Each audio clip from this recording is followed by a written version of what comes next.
Welcome to 8-Minute Masterpieces, where we turn classic and modern literature into bite-sized experiences. Today we're diving into The Power Broker by Robert A. Caro, a detailed and revealing biography of Robert Moses, one of the most influential urban planners in New York City's history.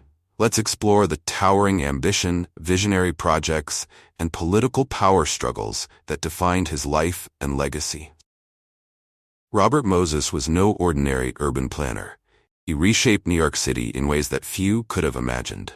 In this first part, we uncover his early life and initial steps into politics. Moses was born into a well-to-do family and attended Yale, Oxford, and Columbia, where he developed an intellectual approach to politics and urban planning.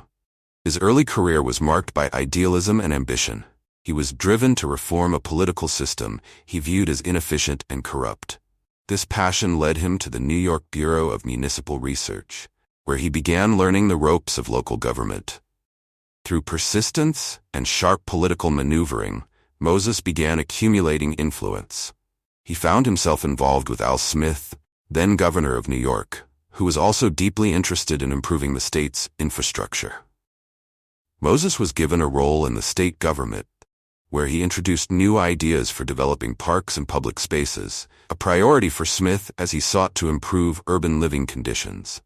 This partnership with Smith marked Moses's first real taste of power, a power he found he could grow.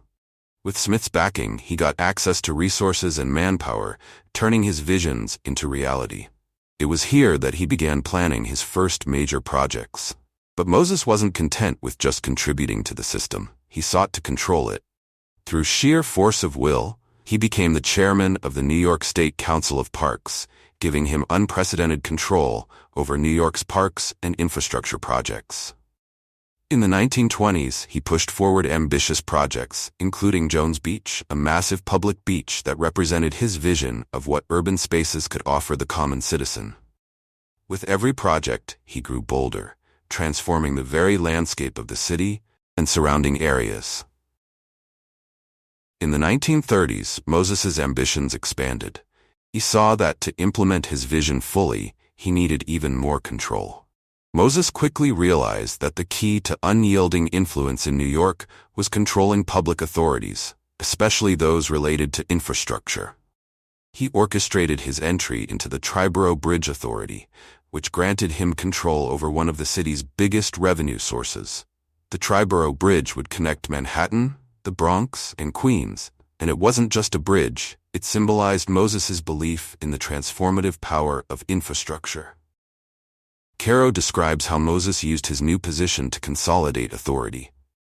By ensuring that the Triborough Bridge Authority was financially independent, he made himself almost untouchable. His authority meant he could manage immense budgets and undertake projects without interference from elected officials. This financial and administrative autonomy granted him a unique power in the city, allowing him to pursue projects on a scale previously unimaginable. During the Great Depression, while others were struggling, Moses saw opportunity. The New Deal programs brought federal funding to states for public works projects. Moses, with his growing network, tapped into these funds. He used them to build not only the Triborough Bridge, but an extensive network of parks, pools, and highways across New York. His creations transformed urban life and offered reprieve to city residents. His work became almost mythic. Moses, the planner, the builder, the indomitable force that changed the face of New York City. As Moses' influence grew, his ambitions reached new heights. He shifted his focus to highways, aiming to solve New York's transportation challenges. Moses believed in the promise of the automobile, envisioning a city connected by expansive expressways. His major projects, the Cross-Bronx Expressway, the Long Island Expressway, and others, were designed to modernize the city for a car-centric future. However, Moses's vision came at a cost.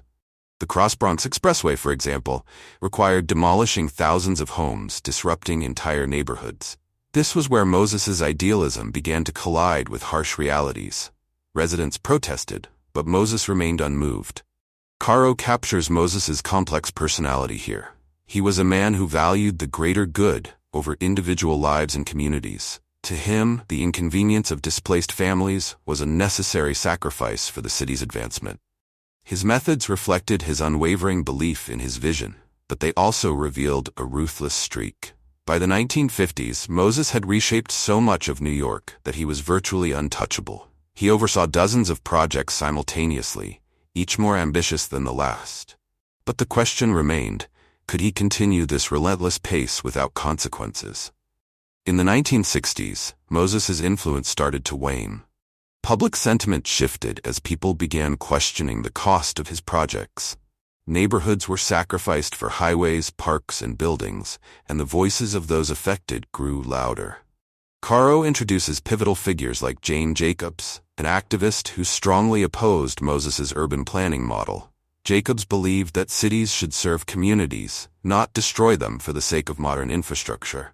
One of Moses's most controversial projects was the Lower Manhattan Expressway, which threatened to tear through vibrant neighborhoods in Lower Manhattan. This project faced fierce opposition, symbolizing the public's growing resistance to Moses's progress-at-any-cost approach. Jacobs and other community activists mobilized against him, using media coverage and public rallies to bring attention to the destructive side of his urban planning. Moses, unaccustomed to resistance, was finally losing his hold on the city he had shaped.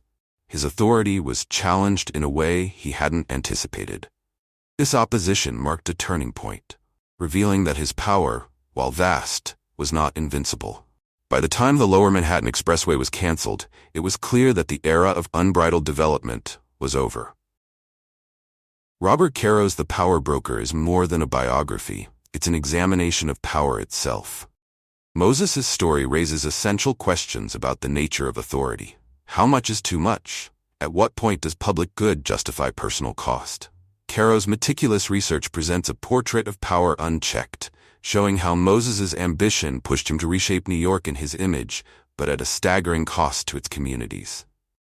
Moses's belief in infrastructure as a unifying force highlights a theme central to the book: the complex balance between development and humanity. His failure to consider the human element reveals a darker side of urban planning, where the needs of people become secondary to grand visions of progress. The opposition he faced reflects society's eventual recognition that communities are more than spaces to build over. They are the heart of a city. Moses's story also serves as a warning. His life encourages us to question leaders who pursue their visions without compromise, urging us to consider the long-term effects of unchecked power. In the end, The Power Broker is as much about Moses as it is about the responsibilities and dangers of wielding power in a democratic society. Thank you for watching 8-Minute Masterpieces. If you enjoyed exploring The Power Broker, please like, subscribe, and share your thoughts in the comments.